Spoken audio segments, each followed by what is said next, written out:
Not everyone who is silent is unhurt. Some have simply learned to suffer alone, because every time they opened up, someone left. Carl Jung. Have you ever been with someone who seemed to pull away every time you tried to get closer? You loved them with everything you had, yet the more you gave, the more they seemed to shut down. Chances are they have an avoidant attachment style. They don't hate love, they just fear needing someone in order to feel love. In today's world, where independence is worshipped and self-love first is the anthem, avoidant behavior is not just normalized, it's idealized. But behind that mask of strength is deep emotional isolation. And you, the one who loves them, are left behind with a flood of questions. Why don't they open up? Why don't they seem to need me like I need them? Why can't they love me normally? The truth is, they do love you. They're just doing it in a language you haven't learned yet. And if you don't notice the signs in time, you might walk away from a love that was blooming in silence. This video or article will uncover 10 subtle but powerful signs that an avoidant partner is actually starting to feel loved by you and is quietly but courageously choosing you. If you've ever felt like the person you love is slipping away just when you try to get closer, you're not alone. And no, that doesn't mean they don't love you. You might be loving someone with an avoidant attachment style, and to understand them, you can't use the same emotional language you'd use with everyone else. You need to learn how to hear someone who once learned to stay silent in order to survive. Avoidant types often grow up in homes where emotions were ignored, dismissed, or even punished. In those environments, when a child cried, they were told to stop it. There's nothing to cry about. When they sought closeness, they were met with cold detachment or emotional unavailability. So they learned early on, showing emotions is weakness and intimacy is dangerous. As adults, they become fiercely independent, sometimes emotionally distant, often unconsciously. They tell themselves, if I don't need anyone, no one can hurt me. They're not emotionless. They are simply people who have been hurt so deeply that they've built fortresses around their heart. They don't hate love. They fear that love will make them vulnerable, dependent, or betrayed. So they stay at a distance, not because they don't feel, but because they're terrified to feel too much. But here's the beautiful part. When an avoidant starts to feel safe, their defenses begin to soften. And that's when they start to allow themselves to be loved. Not in dramatic declarations, but in quiet, gut-wrenching moments. They won't say, I love you out loud, but they'll tell you how their boss stressed them out today. They won't say they miss you, but they'll text at 1 a.m. You up?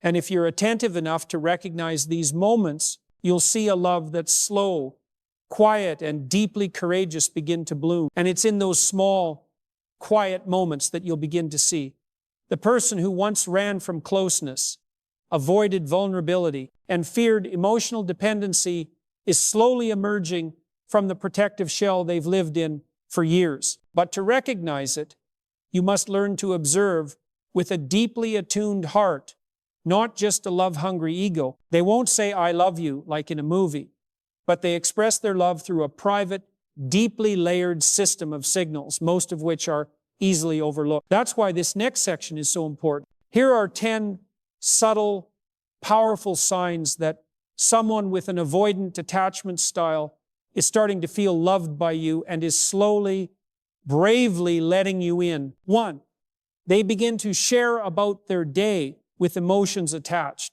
Don't expect childhood trauma confessions, not because they don't have them, but because they don't think you need to know. But if one day they sigh and say, my boss canceled our one-on-one last minute, so I had to scramble to hit 6 sites in one day. Exhausting. Listen carefully. That's not just complaining. That's a door opening, just a crack, but very real. It says, you're a place where I can breathe for a moment. 2, they start responding to messages faster, not out of pressure, but care. Avoidants often read and ignore, not out of disrespect, but because they're not wired for constant connection. But when they start to feel emotionally safe, something shifts. They adjust their behavior for you. Even if texting still feels too much, they do it anyway. Why? Because they've learned, you need to know I'm still here. 3, they send you random things, photos, offbeat comments, little slices of their world. I just won this poker hand. Hung up the new guitar. My sock has a hole. Great. These are fragments of their inner world, and they're choosing to let you in. Don't underestimate it. That's their version of saying, I miss you. You're part of my day. 4. They're less triggered by topics that used to shut them down. Commitment, marriage, intimacy, finances. Before, even a mention of these would ice the room. Now, they stay. They might not say much, but they don't walk away. They don't snap. That means, I may not be ready to jump in, but I'm willing to stay in the conversation. 5.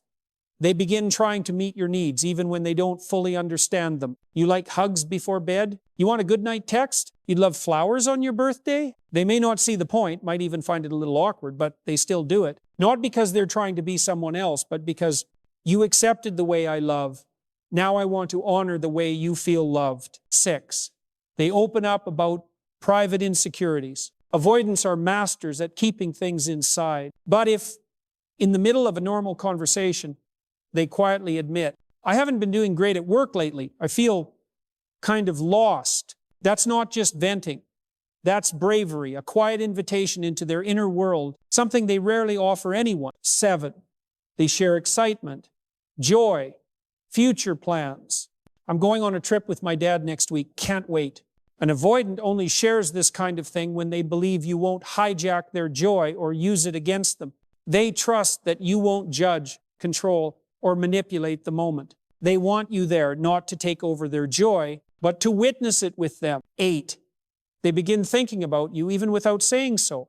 I'm busy today, but if you really need me, I can shift some things. This is their version of asking, what do you need? They may not verbalize it clearly, but their actions say it loud. They're making space for you. They're giving you freedom while still making you feel loved. 9. They believe you won't weaponize their feelings. In the past, any emotional sharing felt dangerous. They feared it would be used against them during conflict, guilt-tripping, or manipulation. But now, they laugh more, talk more, share their thoughts more freely. This is living proof that you've become a safe space for them, something few people ever get to be. 10. They say thank you, and they mean it. Thanks for making dinner. I appreciate that you're always there. This isn't manners. This isn't politeness. This is a sign of emotional maturity. It means they're no longer just receiving love. They're learning how to give it back consciously and with care. When you start to notice those subtle signs, the unexpected texts, the little complaints laced with emotion, the awkward but intentional efforts to meet your needs, you need to understand one thing. Those moments didn't happen by accident.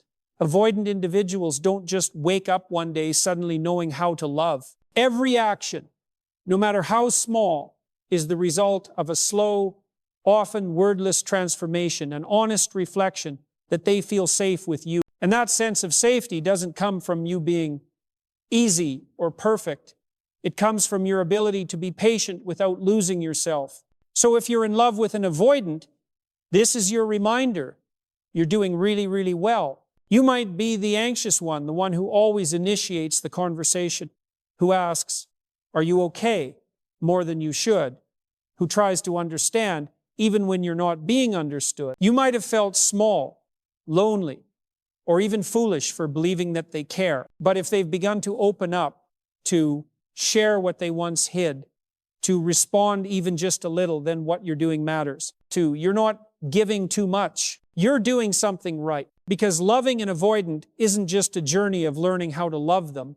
It's a journey of learning how to love yourself in a healthier, more secure way. You're not just standing by them, you're learning how to stand firm in trust, in boundaries, and in compassion, even when you're not getting everything back right away. And that's the foundation of real love. A love that isn't built on dependency or control, but one where two people learn how to heal together. You've walked a long journey with the person you love, a journey that's not glamorous, not easy, but deeply real. You haven't just been facing the avoidant partner, you've had to face your own insecurities, your own fears, the deafening silence, the confusion when love didn't look the way you hoped, and yet you stayed. Not because you're weak, but because you're strong enough to believe in what others can't yet see. And in that journey, maybe without realizing it, You've slowly become a more securely attached version of yourself, someone who no longer loves out of fear of losing, but out of trust. Someone who no longer begs for reassurance, but creates emotional safety from within. You've stopped trying to fix them. Instead, you're learning to walk beside them without judgment, without pressure. This is the moment to understand something essential. The love you're building isn't perfect. It's brave. Brave enough to stay. Brave enough to love without guarantees. Brave enough to stop forcing someone to open up and simply let them know, when you're ready, I'm here. Steady, kind, clear. And the miracle is this: when your avoidant partner begins to show feelings, when they start to express exhaustion, send you a random message, or whisper a clumsy thank you, they are no longer the one who runs. They're becoming the one who chooses to love. And if you've walked with them this far, pause, breathe, because not only are you helping them heal, you're also healing the old, anxious, tired version of yourself. So as we move into this final message, ask yourself, what have I been missing? Just because it didn't look like love the way I was used to. Maybe the love you've been searching for is already here, quiet, slow, but very, very real. Mature love isn't built on grand promises or flawless connection. It's built on the courage to step into each other's inner worlds, even when those worlds are messy, silent, or uncertain. For the avoidant, love is a recovery process. And when they choose to stay, to open up, to let you see their vulnerable side, it's a quiet kind of miracle. And you, the one patient enough not to pressure, strong enough not to lose yourself, gentle enough to become their safe space, you are learning to love in the most grounded, generous way possible. Love isn't about finding the perfect partner.